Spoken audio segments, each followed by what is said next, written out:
And to finish this shopping list part of the app, let's now build the controller. So we can close up this file here and go back to our index.js controller file. Okay, so where do we actually want to add the event listener? And we have to do it right here in this event listener that listens to events on the recipe object. Okay, let's take a look at that. So at recipe view, so we already have two event listeners on here, right? So for the plus and the minus buttons, so the button decrease and increase. And so now we need to add an event listener for the button to add all the ingredients to the list. Okay, and that button is down here. So it's this one, the recipe button. And actually we see that we have the recipe button also down here. Okay, and so let's add another class to this one here. So let's say recipe button add. And so this will be the class for the button that adds all the ingredients to the list. Okay, so going back to this event listener here, so we already set this one up to handle all the events that happen inside of the recipe object, right? And we need to do it because we need this event delegation, because all of these elements that we're trying to select here, they're not yet on the DOM by the time that we load up the page, right? And so we need to do it this way. So else if, and we're going to do it in the exact same way as before. So we're going to test if the element that was targeted matches the string that we're looking for. Okay, so it's this one here or any of the child elements. So just like before. And so that's the CSS selector for all of the child elements of this element, so the recipe button. Okay, and again, that's because the click might actually not happen right on this button element, but inside of the SVG or even this used element, or also this span element. So it can happen on all of these, but we really want to catch it on this button itself, right? So what do we want to happen when the target matches this button here? Well, we will want to call our control list function. So the function that we're going to create next. And so that's it. So we have a recipe controller, we have the search controller, and now we're also going to have a list controller. Recipe, and I'm going to put this one here. So the list controller.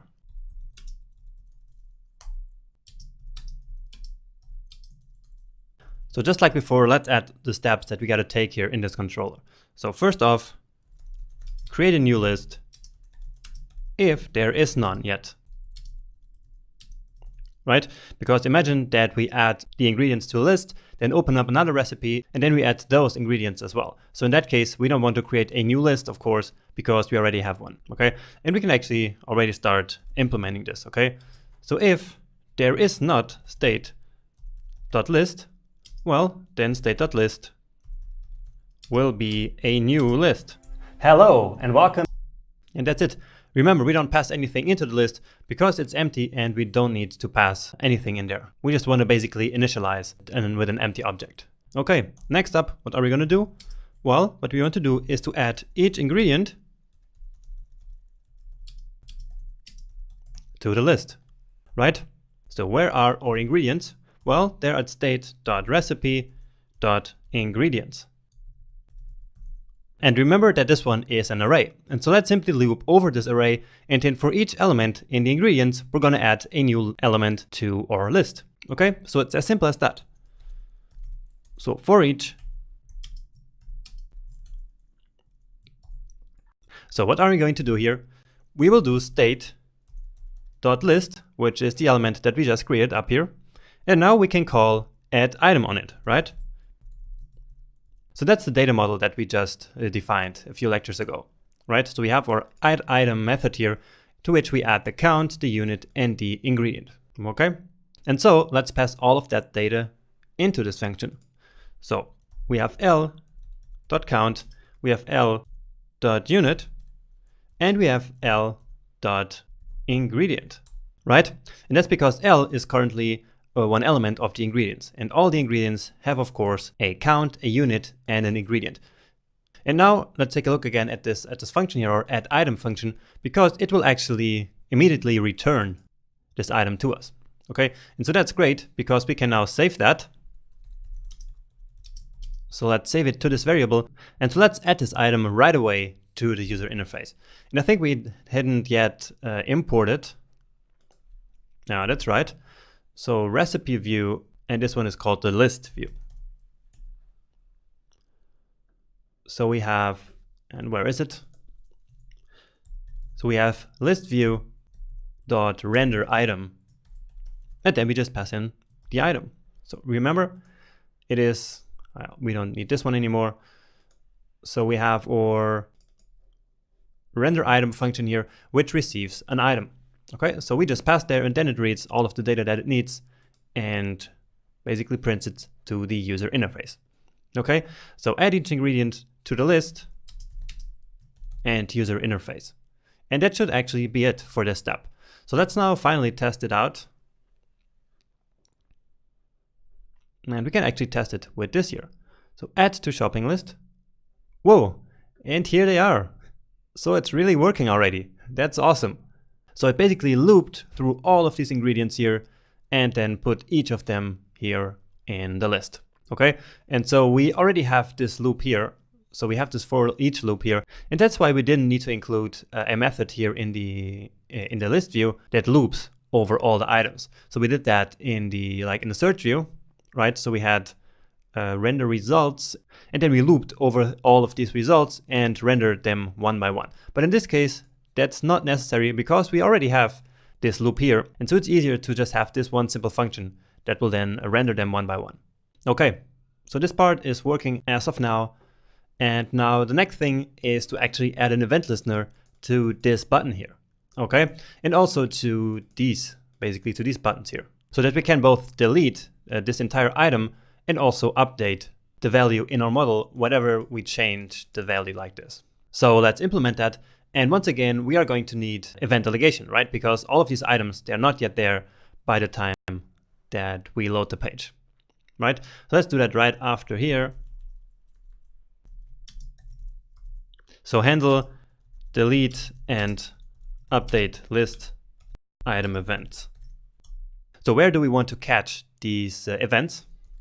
Well, they are on elements.shopping, right? And so add event listener, click, and we of course need the event. And so, yeah. So first thing that we're gonna have to do is to try and read the ID of the element that we clicked on. Okay, so basically we are trying to retrieve this ID here. Okay, so based on the data item ID. And so how are we going to do that? And actually we already used, and it's quite simple.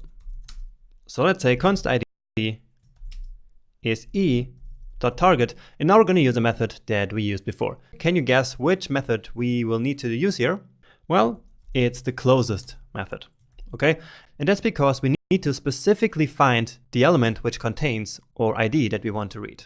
And so we need to specifically find an element with the shopping item class on it close to where the click happened. Okay, so closest shopping item is what we're looking for. And then just as before, we can use dataset and then the name that we gave it. So we gave it the item ID, right? So we called it item ID, and that's why we said data-item ID. Okay, so that's how it works with dataset. And just like that, we already have our ID. So wherever we click on the user interface now, and now it's gone really, but wherever we click, no matter if we click here on this text, on this button, on the number, or wherever we want really, it will always go to the closest shopping item and then read the ID from that. Okay, so once again, closest is a really powerful method. It's really, really helpful. Okay, and so next up, we want to handle the delete event, or the delete button really. So we say if e.target.matches, and so this time we're going to use matches because that's going to return a true or false value. So what we're trying to test here is if our target matches the shopping delete class. And once more, let me show that to you. And so it's this here. So shopping delete is the class of this button. And so we will have to test if this is the one that we clicked on, basically. So shopping delete, or again, any of its child elements. Okay, so that's always the same logic. And so if this is the case, we will want to delete it from both the state and the user interface.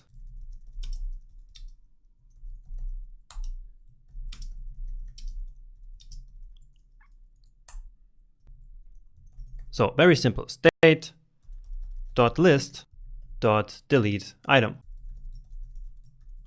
And of course, we pass in the ID, so the one that we already read here in this previous step. Okay, and then finally, list view.delete item as well. And again, we pass in the ID, and that's it. Now the test is a bit better. Let's actually make all of this window here, or all of this state here. So let's make all of this state available to us in the global window object for testing purposes. And so now we will be able to see if it actually deleted our items from the state, so from the underlying data as well as from the user interface. Okay, so let's use another recipe which is maybe a bit shorter with not that many ingredients. Now this is better here. So this only has 6. And so here are our 6 ingredients. So let's now click on this and see what happens. Oh, we have an error. And this one is happening in the list view. So let's take a look at that method here. And so it's probably this part here. So probably it didn't correctly select this element that we were looking for. And so this part here doesn't work correctly. So first of all, let's actually test if there's an item. And so basically we only do this here if there is an item so that it doesn't throw that error. Okay, but now we also have to find out what's going on here. And I can already see the problem, which is that here it's date, where it should be data, of course. So let's try that one again now. Add everything, and now let's delete the salt, and it's gone. And now just to confirm that it's also gone from the state, let's take a look at it. So we have the recipe and the list, of course not the search, because we didn't search for anything. And so let's take a look now at the list. And indeed, we only have 5 elements and the salt is not in there. And so it actually worked. All right. And now only one more thing, which is to update this data here. Okay. So let's now quickly take care of that as well. So back here inside of this event listener, we can simply add a new else if and say e.target.matches. And let's see what we want to match this time. So list view, and it's this class here. So again, this is here the element where our count will be stored and where we can update it using these up and down arrows. So let's take this one. And in this case, we actually don't need to select any of the children because there are none. Okay, so it's just this element. And so what we need to do now is to read the data from the interface and then update it in our state. So let's call it val, standing for value, and our value will be stored in the element that was actually clicked, right? So let's say that we, and now it will be gone, or actually not. So let's say that we clicked this here. And so our target will be this exact element, right? So this input element. And if we click this one here, then the target will be this one. And so what we want to do now is to read the current value of the element that was just clicked. Okay? And what that means is e.target. So e.target is the element that was clicked. And so since this is now an input element, we can read the value property of it, which will then contain the number, so the value that is in there. Okay? So very simple. Now all we have to do is to actually parse it as a float number, because otherwise it's going to be a number, which is not what we want. All right, and now state.list.update the count, and now we have to pass in the ID and the new value. And that's it. And it's not called value, really, sorry, it's called val. Okay, but now that should be it. So handle the delete button, and now here let's say handle the count update. Okay, now just notice that we're not really listening here for an event where we update this count here, okay? And now it's gone. But anyway, we are not looking for the event where we update this number. We are just looking for the event when we click here, okay? And so, yeah, that's when the event will be triggered. So whenever you click on one of these buttons, then it will change. So let's put olive oil like here to 3. And let's then take a look at state.list. Okay, so we have 6. And let's take a look at olive oil. And here's olive oil. And yeah, it updated to 3. So awesome, it really worked. Now we can delete some of this stuff here. Let's delete all of this. Let's change this one here to -5, which doesn't make much sense if we could change that. But well, at this point you already know how to do that. And so I'm not going to keep boring you with all this repetitive code. Okay, let's just take a look at this again.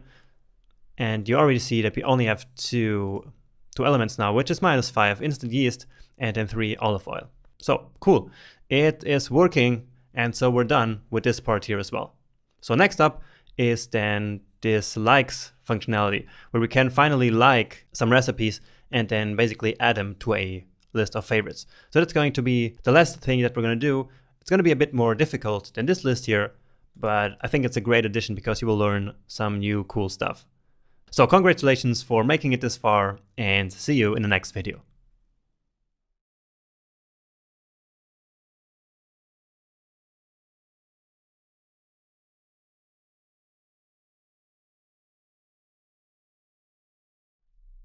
Hey there, and welcome back. Let's now build the last part of the app, which is the likes, and we're going to start again with building the model. So let me start by showing you the functionality that we're actually trying to implement here. So I'm opening the final app version here. Then let me search for pizza, open up the first result here, and it's not loading because it's the one that's actually already loaded. So the next one. And so down here we have this heart, and now we want to be able to actually click the heart. It then becomes selected and it's added here to the list. Okay, and if we move down to the next one, then we can like this one as well. And now we have both on the list. And if we come back to the first one, then the like should still be there. And indeed it is. And then we can add some more, and the list then keeps growing and growing, adding all of our elements. Okay, if we then go back to this one, we can unlike, of course, and then it moves it out here of the list and it's no longer there, of course. So that's what we're trying to implement here. And let's start again with the model. So I'm going to call this one here likes.js. And now this one will actually be a bit similar to the list class. Okay, so we will have a list again. And in this list, instead of saving the ingredients as before, we are going to save the likes. So export default class and likes, or constructor, and again we don't pass anything into it, but we initialize it with a empty array, which is going to be stored in this.likes. Okay, and so again this is a bit similar to the list class, and so we could do the subclassing here. So just like I showed you in the ES6 section, where we can add subclasses to classes. But in this case I think it doesn't really make sense, because first, they're actually not that similar, and also they are semantically quite different. So a shopping list and a list of likes is quite a different thing. So it's not like, for example, a pizza recipe, which is still a subclass of recipe. So they are like related things. But the list of likes and list of ingredients, well, they're kind of a different thing. Okay. Now, nonetheless, let's add a add like method here. And so again, this is a bit similar to the list that we coded up before. Now this time we are going to pass in the ID, the title of the recipe, the author, and the image. Okay, and so that is the data that we need in order to display it like this. So when we want it here in the list, we need the author, the image, the title of the recipe, of course, and then the ID, so that we can then open it up like this. So we need always to have this ID so that we can call this URL. Okay, and so that's the data that we need to save here in each individual like. So ID, title, author, and image. So let's create a like object, and an object that will contain simply all of these elements. So ID, title, author, and the image, and we will then push it to the likes array. So this.likes .push the new like. Okay, and then just like before, we are also going to return the newly created like. Okay, and now we have to delete like also, which needs as an input the ID. And so this was actually quite the same as before. So let's actually go ahead and save us some time here. Go to the list, copy all of this here, then get rid of this here. And so all we have to change really here is change it from items to likes. Okay, and then it's going to work in the exact same way. So we pass in an ID, then we find the index of that ID, and then remove the element corresponding to that ID from the likes array using the splice method. Okay, so that's exactly the same as before. Now we also need another method here, which is the isLiked. Okay, and again we're passing in an ID, and this method here is basically to test if we have a like in our array here, which has the ID that we pass in. And this one is going to be important for this functionality here. So where we want to display this button here as either liked or not liked. So we have to know when we load a recipe if it's a liked recipe or if it's not, in order to then accordingly style this button. But you're going to see why a bit better when we start coding the controller and the view. So how can we do this? Well, we just need to try to find the index of the ID. So in a very similar way to up here again, and then see if it is different to -1. Because if the index is -1, it means that it is not there. So what we're going to return is this.likes.findIndex,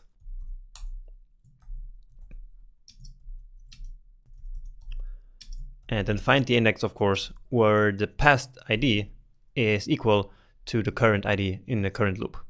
Okay, and we will then test if this is different than -1.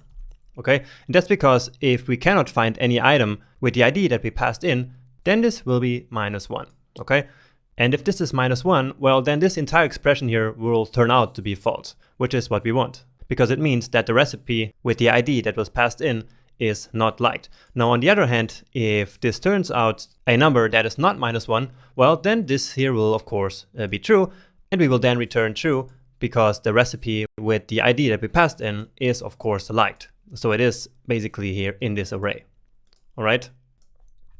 So that's the isLiked method. And now we also need a very simple method called get the number of likes.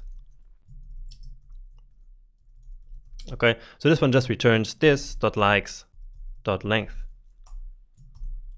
And okay, so this should be enough for the model. For now, we will add some more stuff a bit later, but for now it works fine just like this. And I think we don't really have to test this here now in the console, because it's so similar to the list model, which is already working, and so the likes should be working as well. And if not, well, we're going to find the error then in a second in the next video, when we will start coding up the controller for this likes.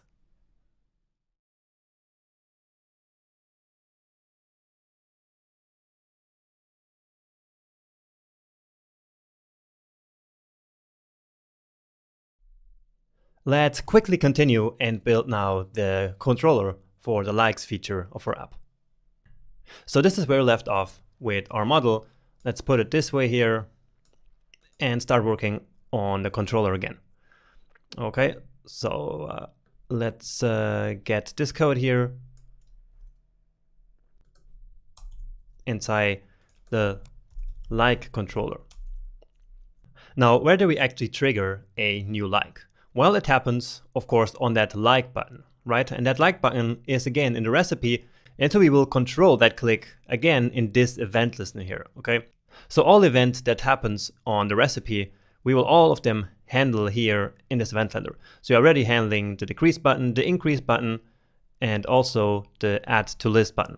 So we didn't write it down here, let's actually do that.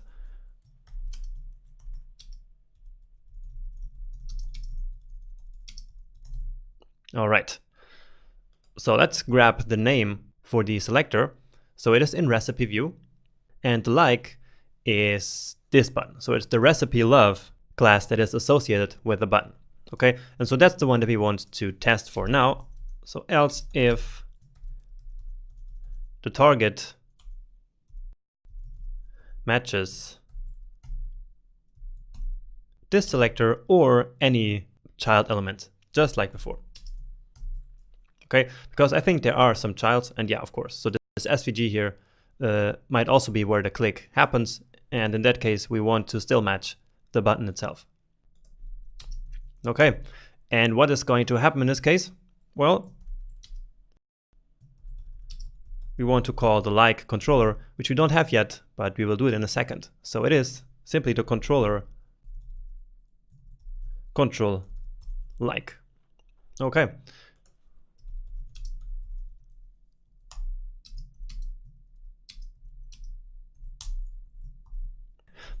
So again, just like before, let's start by creating a new likes object. Okay. And again, we will only create it if it's not yet there. So if we have state.likes, or actually if we don't have state.likes, then we say that state.likes is a new likes object. And now we need to think about two different states that can happen. So let's say that we have a recipe that is already liked. So in this case, if we hit the button, then we want to remove this recipe from the list of liked recipes. And so we want to change the underlying data model. We want to change this button here like this, and we also want it get removed from here. But if it's the other way around, so if we didn't yet like it, well, then we want it to be added, and we want it to be added here also in the user interface. Okay, so we have two different situations. And so now we are going to need that method that we coded up before, which is to test if a certain recipe is already liked or not. So let's start with what happens when it's not liked. So state.likes.isLiked. And now we need to pass in the current ID, which is, and let's actually put it out here. So current ID is state.recipe.id, right? So let's say current ID. And then we're also going to have an else statement. So in the case that the current recipe was already liked. But usually when we encounter a new recipe, it will usually not have been liked yet. And so we're starting with that one here. Okay, so let's actually say that here. User has not yet liked current recipe. This one like this. Okay, and then down here, let's copy this. So I always like to keep my code commented. User has liked the current recipe. All right, so we then want to add the like to the data. So to the state, let's say, we want to basically toggle the like button. So in this case, where it has not been liked, it will then become the full heart. And in the other case down here, it will then become the empty heart, basically. Okay, so toggle the button and then add like to the UI list. And if it's the other way around, well, then we're going to do the other thing. So remove like from the state, toggle the like button still, and also remove it from the UI.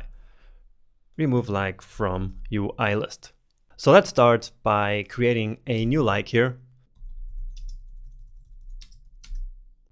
And that is done by saying state.likes. So what we created just up here. So state.likes.addLike. And so what do we need to pass in here? And let me actually do it in separate lines. So the likes, we need to pass in the ID, the title, the author, and the image. Okay, so the ID is the current ID. Then we have state.recipe.title. And we have the author, and of course the image. Okay, so we created our new like here. Then we toggle the like button, and we cannot do that yet because we don't have the view functions just yet, and then add it to the UI, which we also still don't have, but that's simply console.log it. So state.likes. Okay, and the same thing here in the other case. So instead of removing it from the UI, for now, let's just log it to the console. And so here we add it into the likes, and here we want to remove it from the likes. So all we have to do is to say state dot likes and delete the like. And we pass in the current ID. And that should be it. Okay, so that's what we defined right here in our likes model. So we hooked it up down here also. Yeah, so we have control like, and so we can now actually test it out already. So let's search for pizza here.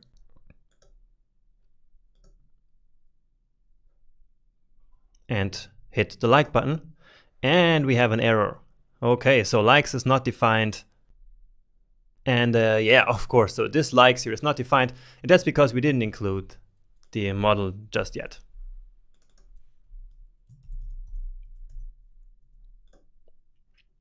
All right, so now we should be ready to roll.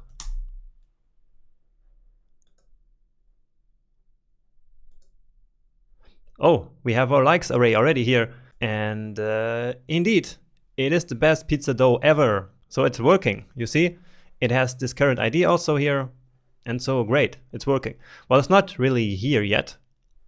And so let's now try it out with another one. And yeah, now we have both. And it's also working. And if we now go back to this one here, well, now I will hit this button here again and see if it's then deleted. And indeed, it's gone.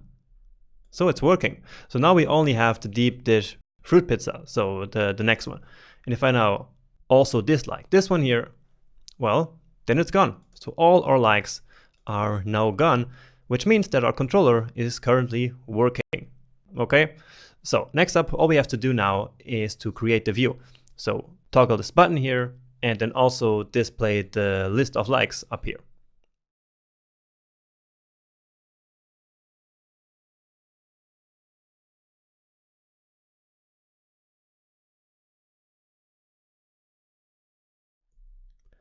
And in this video, we're going to handle the user interface for the likes. So let's create a likes view. Okay, then get this part here. So our elements, close it up. And now the first thing that we're going to do is to create a function to toggle the like button. So we say export const toggle the like button. Okay, and in here we will pass the isLiked variable, so a boolean saying true or false whether the current recipe is liked or not, and we will then adjust the button accordingly. So basically what we want to do here is, so in the recipe view, where do we have the icon? It's yeah, it's actually right here. So we want to change basically this icon here, so we can have the icon heart outlined or just icon heart. Okay, so outlined is when it's not liked, and without the outline, so just icon heart is when it is liked, actually. So let's just copy this part here so that we know how this is written actually. And so let's create a variable for this name here, okay, according to the isLiked variable. So const icon string. And so we're using the ternary operator here and say if it's liked, then it should be icon heart. And if not, then it's icon heart outline. Okay, and now we can actually select that button. So let's take a look at the class name. And so it's recipe love. And what we need to change is on the use element. So recipe class, and then the use element is a child of that. So we're selecting this one, and now all we need to do is to change the href attribute here. So this one. So how do we do that in JavaScript? And I'm not sure if we have done this before. And so all we have to do is to say dot set attribute, and then we say the attribute that we want to change, which is the href one, and then what we want to set it to. And we want to set it to, let's take a look. So to this, well, actually to this here, and then we will add the string that we just created. So img/icons.svg, and then our icon string. Okay, makes sense? So we're selecting the element where the icon is located. So it's this use element parent of recipe love. And then we set the href attribute using this method here to our icons.svg and then with the icon name according to is liked. All right, so let's test that actually in index.js. And yeah, here it is. Okay, and actually before we can do that, we need to, of course, import this list view, and it's not list, it is likes. So likes view.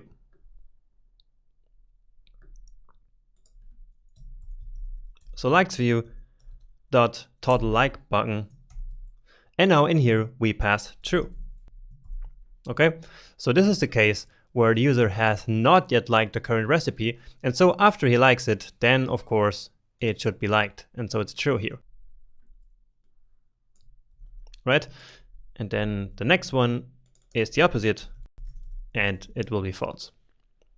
Okay, so that part should now be working. And actually we can test it here, and it's working. Well, kind of at least. It seems like one of the strings is not correct. So where do we have that? So it's icon heart and icon heart outline, and should be outlined like this. All right, so yeah, now it's working. Okay, so cool. Now what's not working is that when we come to this page here, it will not be toggled. So let's say we like this pizza now. Then we choose another one. And when we then come back, well, then it will no longer be with the liked icon here, okay? So if we now click, then it's unliked, now it's liked again. But it should be liked right from the beginning, okay? And so we need to implement that, and that will be in the recipe view, okay? So when the recipe is loaded, then we already need to know if this recipe is liked, and then display this button here accordingly. Okay, so let's open up our recipe view. And then in here, we need to not only pass the recipe, but also if it's liked. So is liked. And then we come down here to the icon, and we can then just change this here, put in a variable, and use the ternary operator. So is liked. And if it is liked, well, then don't add anything here. And if it's not liked, well, then add the outlined. So this is a bit similar to what we just did in the other function. So if it is liked, then it will just be icon heart. And if it's not liked, then the dash outlined will be added. All right. And then finally, of course, we also need to pass in the is liked when we render the recipe. So index and is liked, and where? Here it is. So we have state recipe, and let's now separate it into a different line. And we also need to pass in state.likes.isLiked and then the current ID. And we have that available to us here in this function. So here is the ID actually. Okay, so the current recipe ID. And so here we test if it is liked. Okay, and so here this will then return true or false, which is what we passed in to into this render function. So not this one. Whoa, what's happening here? Well, anyway. So we pass it into this render recipe saying if it's liked or not. All right, so let's test it out now. And it says error processing recipe for some reason. Okay, so it means that it happens somewhere here. So let's actually also log the error to the console. Okay, so I'm not sure what's happening here because maybe something is wrong with this here, but I'm not really sure what it could be. So let's try to load this again. And so now we can see the actual error. Cannot read property is liked of undefined. So let's take a look at that. It is at control recipe. And so the problem is it's right here. Okay, so it cannot read this state.likes.isLiked because whenever we reload the page, we don't yet have a state.likes. Okay, and so therefore we cannot really read then this method. Okay, Now in the next video, we will make this like data persistent. So basically we will save it in the browser, and when we reload the page, it will still be there, and then it will no longer be a problem. But for now, a good way of fixing this is to simply out of everything. So here in the global scope, we can simply add a new like to the state whenever we load the page. Okay, so just for testing here, so that we remove it later on. All right, so let's test it out again now. And yeah, so now it's working. So let's search for pizza. And so we liked it, we can dislike it, and that still works. Let's like it again.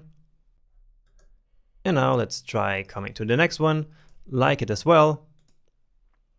Come to another one, and then come back to this one. And you see, it is still liked. So great. And this one here should also still be liked. Now we can unlike it, come back to this one, unlike it as well, come back to this, and it's still unliked, just as we put it before. So that functionality is now actually working. Next up, let's add a small function that will ensure that this heart here, so this entire menu here, is only displayed when there's actually a like. And if there's no like, then this entire button here, like this heart icon, should disappear. All right. So back into the likes view, let's say export const toggle like menu. And we can pass in the number of likes here. And based on that, we're going to figure out if we should show or not the like menu. So first off, we can actually add that element to our base.js. So let's take a look at the HTML, and it is right at the top. So what we're looking for is this. So this likes list here, or actually this field here. Okay, so this here is the icon. And so that's the one that we want to show or hide, depending. So base.js, let's add a new one here, and I'm going to call it the likes menu.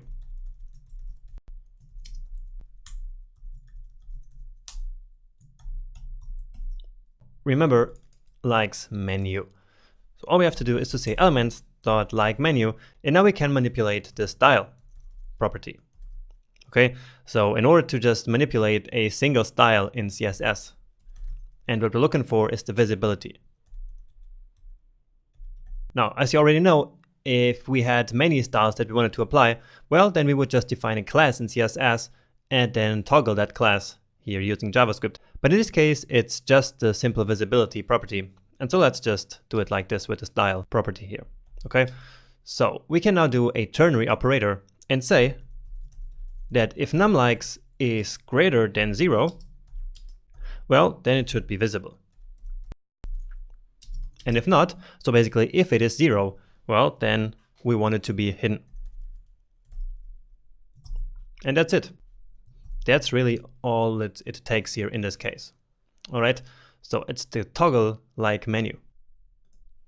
So index.js, coming back, and yeah, actually it's right here. And so this should also happen in the control like, and it doesn't really matter if the user has already liked it or not. And so we can just add it here after all of this. So list view dot toggle the like, and it's not button, it's the menu. All right, and then in here we pass the number of likes, which remember we did a method for that actually. So get number of likes. So state dot likes dot get number of likes. So let's test this one out again, and we have a warning here. So thank you Webpack for actually telling us that toggle like menu is not in the list view. And yeah, of course not. It's likes. It's the likes view, obviously. So let's again search for pizza. Open this one here up. Well, actually, it's already opened. So the next one, and now we have 1 like, and so if it's here, of course, and now we should have 0 likes, and now it's gone. Now when we loaded the page, it was actually also there. So let's add the same outside here. And again, this is just for testing because we are going to change this in the next lecture when we're gonna persist this likes data, okay? But anyway, for now, let's just put it outside here so that when we reload it now, well, then it's really gone. Okay, and as the last step, we will now finally actually render our likes into that menu. Okay, so just like this. So this is again very similar to the way we did it before. So render the like, and we're going to pass in the like, and then create our markup variable just like usually.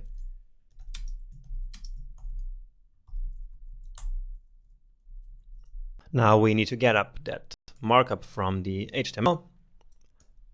So for each like, we will have this list item, and yeah, it's here. And now what do we need to put here? Well, here it's of course the ID, so like.id, and so let's grab this and copy it. Here we have the image. Here we have the title as the alternative text. Here also the title. And finally here the author. Okay, and then finally we need to insert the HTML. And so first off, let's add this here to our elements. So the likes list.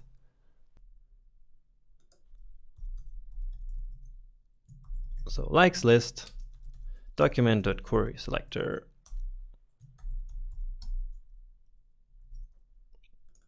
So likes list, and so elements dot likes list dot insert adjacent HTML, and again before end, and our markup. And since we're added here, well, we don't need to test it yet. Let's first add the delete like function as well. So export delete the like. And for that, we need the ID as usual. So let's select the element.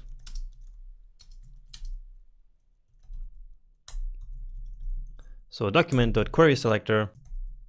And then we will do our special CSS selector where we can select based on the href attribute. And we did this one here before in the in the search view, I believe. So yeah, so it's down here. So we selected based on the ID. And so let's actually go ahead and copy it because it's the exact same thing. Okay, so we want to select all of the anchors, so all of the links which have the href with this ID. All right, and actually this is not quite correct because we don't want to select all of the links. We just want to select the links that are actually a like.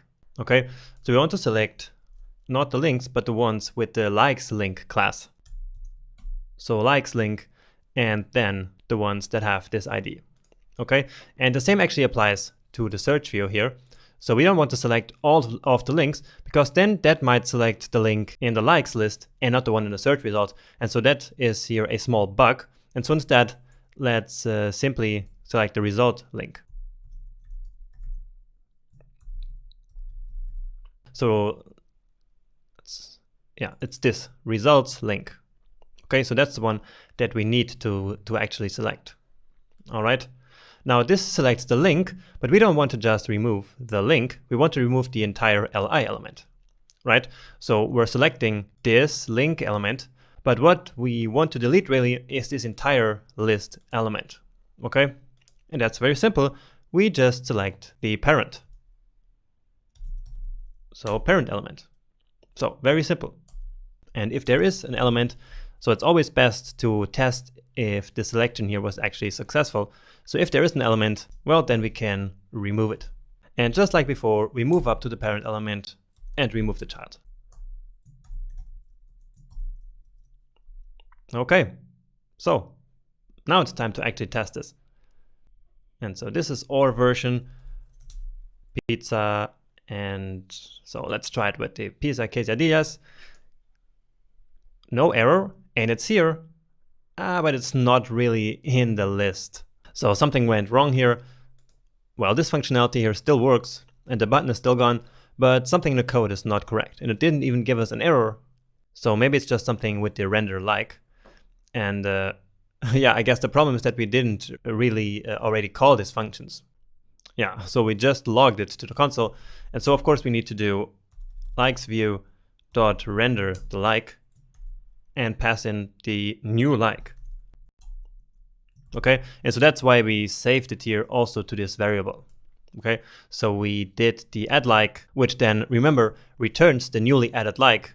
So we can save it here into this variable and then pass it to the likes view module. All right, so we have render like here, and then also, well, let's get rid of this console.log here actually, and here as well. We already know that it works. And so all we have to do now is likes view dot delete like, and what we need to pass in now is the ID. So current ID that we have up here. Okay, and so now we should be good to go. So let's like this one. The heart appeared, and here we go. So we have pizza quesadillas. Now we have to also like shorten the title here, right? So just like it appears here. And we already have a function for that, right? So it's right here in the search view, right? It is the, where is it? Yeah, so it's the limit recipe title. Okay, and so now we want to actually use it here in our likes view as well. So first we have to export it. And so let's now actually import this entire module into our likes view module. Or actually not all of it. So all we really want is the, and I have to go back to copy it. So all we want is just this function from the search view. Okay, and so here we have title, and so it's actually not this one, it's here, the one in H4. And so let's now say limit the recipe title, and let's see if that works.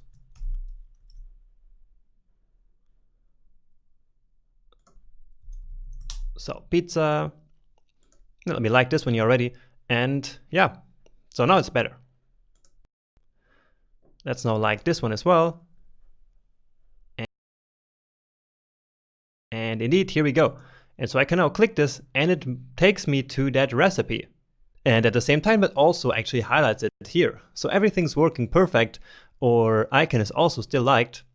If we take a look at this one, then this is not liked, but we can add it. And you can see that it now is added, of course, also to this one. Now let's open one of these and let's unlike it and see what happens. And it's gone. So it's working. Our functionality is now fully implemented and it works just fine. So let's delete all of them and take a look if the button actually disappears. And indeed it does. Okay, let's add it back.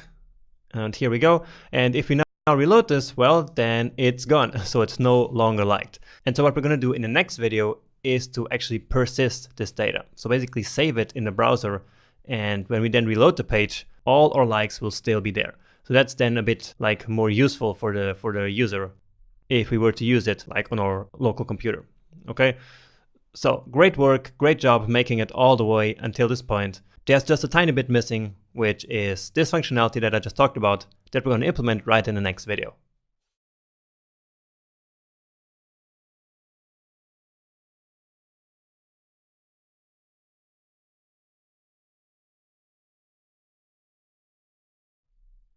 So now that the recipe liking functionality is 100% working, let's take it to the next level by persisting the likes data, so that liked recipes are kept even after we reload the page. And we're going to do that using the local storage API. So that's something completely new and really exciting, I think. And so let's get started with it. So basically, the web storage API allows us to very simply save key value pairs right in the browser. And this data will actually stay intact even after page loads. Okay, so it really stores this data right here in the browser. And before actually implementing it into the app, I want to first start testing it here in the console. Okay, just to show you how simple it actually is to use local storage. So all we have to do is to say local storage which is basically a function that lives on the window objects, on the global object, and so it's available to us everywhere. So all we have to do is say local storage dot set item. And I should have used the tab, of course, and not the return. So set item. And then, as I mentioned, what we're going to save here is a key value pair. So similar to what we do in objects. So we can specify a key, let's say ID, for example. And this is always a string, and then a value. And also the value always has to be a string. Okay, so we cannot really save JavaScript objects or arrays or something like that in here. Well, we actually can, and we're going to see how in a second, but they still have to be always strings. So let's put some string here, it doesn't really matter. And so now we set this item into our local storage. Okay, and that's actually it. Now if we want to retrieve it, we can simply use local storage dot get item, and then we just have to pass in the key, and it gets back our data. Okay, so that's really simple, and that's actually all we have to do in order to use local storage. Let's add something more. Local storage dot set item, let's say like recipe,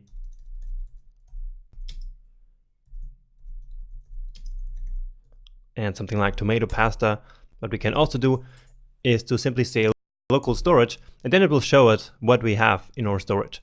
So we right now have the ID that we defined and our recipe. And then coming from Webpack, we also have this weird thing here. Okay, so Webpack also uses actually the local storage to save some data into there. And then we always have access to the length property. Okay, so we can always say local storage dot length. And in this case, it will then return 3. Now, what is so special about local storage, as I mentioned, is that the data persists throughout page loads. So let's actually reload the page. And so let's open local storage again, and our data is still there. So we have the ID and the recipe still here. Now we can set items, we can get them back, and we can also remove them. And very simple as well. So remove item, pass in the key, and that's it. Let's take a look at the local storage again, and you see that now it's gone. Okay, so as you see, the local storage API is very simple. We just have set item, get item, and remove item, and also the length property. Okay, so that's really all you need to know in order to use local storage. All right, so let's now go ahead and implement it in our app. Okay, and we start by opening up our model. Okay, so this is it, because this is where we actually want to implement the local storage. Now, how are we going to do this? Well, I think the easiest way to do it is to each time that we change our likes array here is to then persist that data. So to basically store that data into the local storage. And so that's whenever we add a like and when we delete a like. So when we change the like array, then at that exact moment, we should save it into the local storage. Okay, so let's just add a comment here quickly.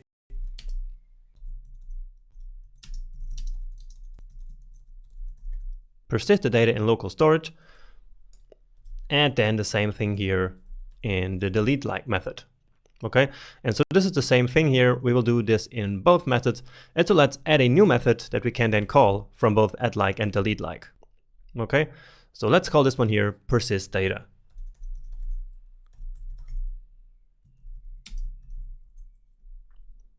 Here with the camel case notation, and okay, so it's very simple. We just say set item, and we're going to call it likes. And then what we want to save here is the entire this.likes array, basically. Now remember that in here we can only save strings. So we have to convert that array into a string. So we can say json.stringify, and then this.likes. And this will basically transform it into a string here, which then later when we read the storage, we can convert it back to an array. Okay, and that's actually it. So that's all we have to do to persist our data, and now of course call it from these two methods. So persist data. Yeah, so I forgot the this. So it's a method on this exact object, and so we have to say, of course, this dot persist data. Okay, and let's actually test it out now. So we reload the page, and then let's now like this recipe. And now local storage. And whoa, here we actually already have all likes. So it's already stored in the local storage. And you see that it actually did convert the array into a string, and all of the objects that are inside it, well, right now it's just only one, but it still also converted all of that just into strings. Okay. And if you now go ahead and add more, let's take a look. So we have the sweet potato, and let's do it just with this first one. So we liked it. And now into the local storage here. Yeah, we see that we now have both of them in here in this string, okay? So it's important to know that it's all in the same likes key, okay? So we only have one key, which is for the likes, and then all of the likes will be stored in that single one, all right? Now, next up, we actually need a method to read the data back from the local storage when we load a page, right? So imagine the scenario that we're reloading a page, and we then want to have access to all our liked recipes so that we can then put them here into this list, right? Because if we reload it now, then the data will of course stay in a local storage, but it will be gone here from our list, okay? And so we have to add them back into the list here, of course. So first off, we need a method to retrieve these likes from the local storage, okay? And so let's add that to the likes model, okay? So read storage. And so let's first save it into a variable. And so all we have to say is local storage.get item, remember, and then the name of the key, which is likes. Now remember that this here will be a string, okay? And so we have to convert it back into the JavaScript array like we said before. So we have JSON stringify to turn it into a string, and then we have the opposite, which also lives on a JSON object, so JSON.parse. Okay, and so this will convert everything back to the structures, to the data structures that it was before. Now, if there's nothing in the local storage for this likes here, so if we did never store any like, then this here will return null. Okay, so this local storage.get item, when it doesn't have the key that we're looking for, it will return null. And so we have to now test for this. So if there is a storage, so basically if it's not null, well, then we simply want to say that this.likes should be the likes that we just read out of the storage. Okay, and so in this line here, we are basically restoring our likes from the storage. Let's write that down here because I think it's important to remember. So restore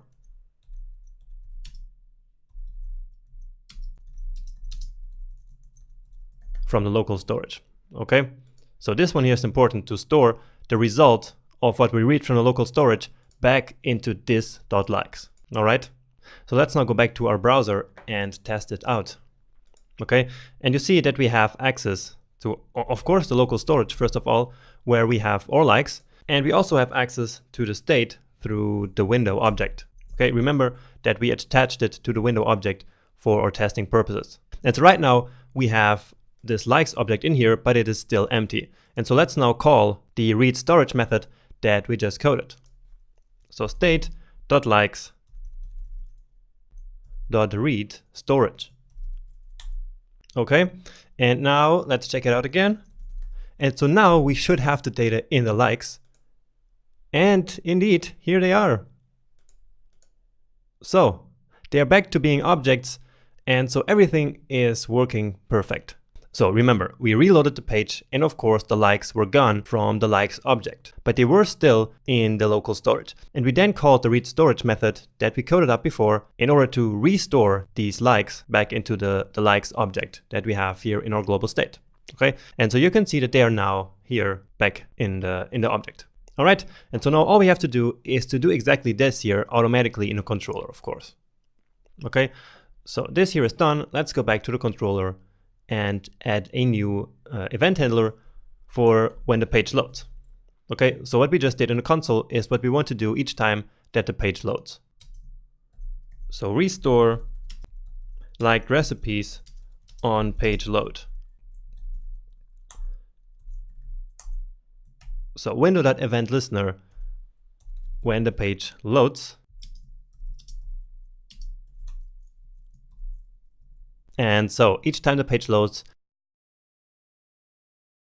we want to start by creating the new likes object. So basically what we did up here, we need to now do it inside of that event handler. And so this was just for testing, remember, and so now we're getting rid of it.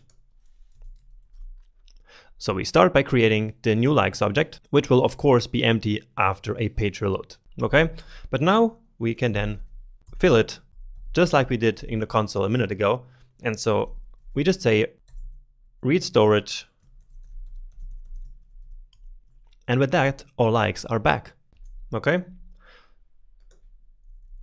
so let's add some comments here again. Then we also want to toggle the button.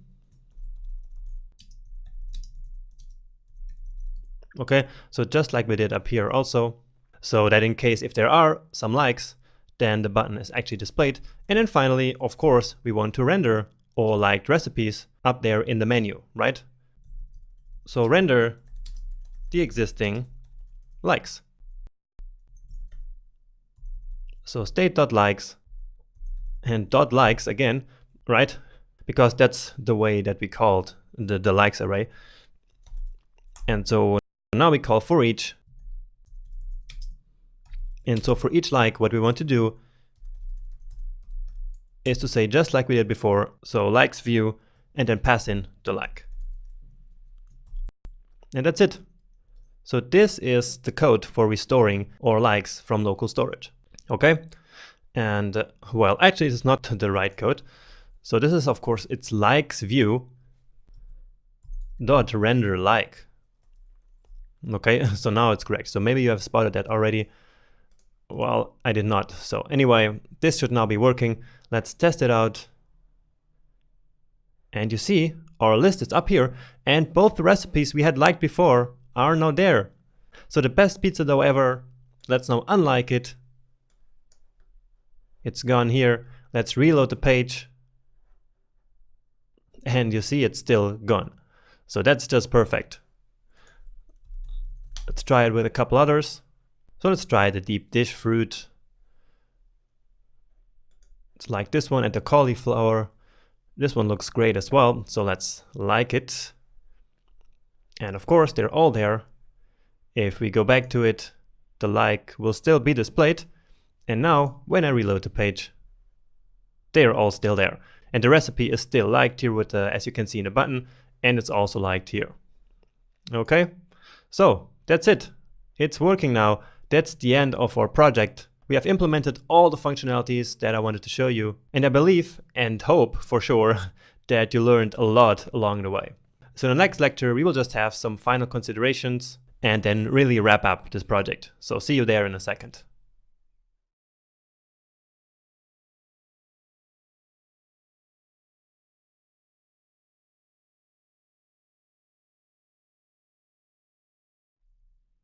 Welcome to the last video in this section. So let's wrap up our project with some final stuff that we need to take care of. And the first thing is that I spotted a bug that sometimes happens when we update the servings. And not in all recipes, but let's look at one specifically. Which is this one. So we're now ready to start working. It's already open. Okay. So first we have this weird huge number here. Okay, and so that doesn't look so good. And if we now increase this here, then you see that at some point it doesn't actually do anything, but instead it gives us this error here. And this error has to do with these two long numbers and with some rounding issues. And so we will have to go back and fix that. And so what's responsible for displaying these numbers here is a function that we coded up a long time ago, which is the format count. And that is in the recipe view. Okay, so here we have the format count. And so sometimes, again, we have numbers like, well, something like 0.333 and so on and so forth. And the fraction function here apparently cannot really deal with that. And so the solution is to simply round the number that comes in. Okay, so let's simply create a variable here called the new count and then round it to like 4 decimal places. Now, for some weird reason, the math.round only returns integers, okay? But there's a workaround for that. So if we were to pass in just count, then we would entirely lose the decimal part. But instead, we can multiply this by 10,000 in this case, because we want 4 decimal places, and then divide the result by 10,000 again. Okay, and so with that, we can still use math round in order to have the 4 decimal places that we want. And if we want 5, well, then we can simply add another 0 here and 1 here, but that's not really necessary in this case. Okay, and so now everywhere we used count, we will simply use the new count.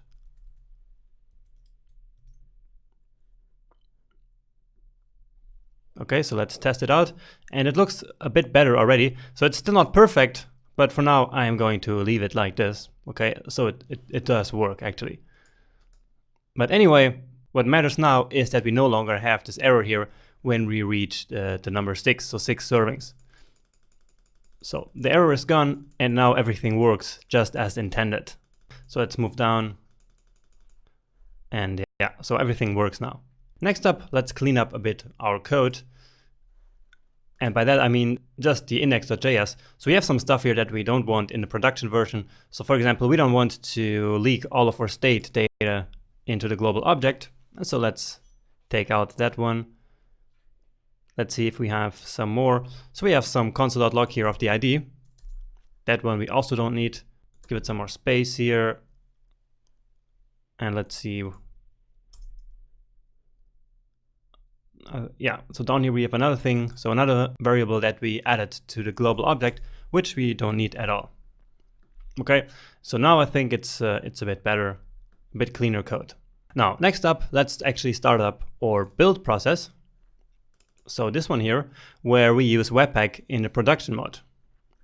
Okay, so let's move to our terminal, and right now we can actually quit this task. Okay, so we no longer want our development version running here because we're finished with developing, okay? And so if you reload this now, you will see that the site can't be reached because, of course, our connection is lost because the web development server is no longer working, okay? But anyway, what we want to do now is npm run build. That will then bundle up all our files, create a small reduced bundle, and actually write it to disk as well. So we end up with a bundle size of 125 kilobytes, which is actually not really small, and an index.html of 17.6. Okay, and there are methods for shrinking this down here, and it will probably be possible to do this, but that's a bit too much for this course. For that, you can take like a more in-depth Webpack course. Okay, so what matters here for us is that actually the bundle is now written to disk. And we see that our code is this beautiful piece of code, all right? So that's minified, compressed, and yeah, so that's the result of Webpack. We cannot figure out what the hell all of this is, but it also doesn't really matter if you're just interested in making this work, okay? So I guess we're finished with this project. Of course, we could make it a little bit better, and so let's take a look at a couple of suggestions of stuff that you could improve here. So if you want to have some more fun with this project, then the first thing that you can do is to implement a button to delete all the items in our shopping list at the same time. So right now we can only delete them one by one, but you could put a button to basically clear the entire list all at once. Then second, you could also implement a functionality to manually add items to the shopping list. So having like an input field with a small button, so we can add more stuff to our shopping list besides the ingredients of the recipes. And also you could then store all of this data in local storage like we did with the likes. Okay, so that would make it a bit better again. Now, another small thing that you could change is the ingredient parsing algorithm. Okay, so that part that I showed you, like for example in that recipe that we just saw with this huge number that looks a bit difficult to understand. So you could improve that and some other edge cases that do not really work with the current way the algorithm is done. Okay, so I didn't want to make that video even longer than it already was, but you sure can improve on it. Okay, then next up, you can come up with an algorithm for more precisely calculating the amount of servings. So right now we simply added 4 servings to each of the recipes, but maybe with some research and analyzing the data, you can try to understand how many servings we have based on the amount of ingredients. Okay, so that could be a fun algorithm to code up. Okay, And now finally, you could improve the error handling. So instead of having these alert windows popping up when there's an error, you could like display this somewhere on the user interface, okay? So these are just a couple of suggestions that you have, and I'm sure that you can improve the project even more than this. And if you do, then please make sure to share it on the Q&A in the course, okay? So I would be really excited to see that. And all right, so that's really it. I hope you had as much fun with this project as I did, that you learned a ton of new stuff along the way, and that it will ultimately make you a bit better at coding JavaScript. So thanks for making it this far in the course, and see you next time.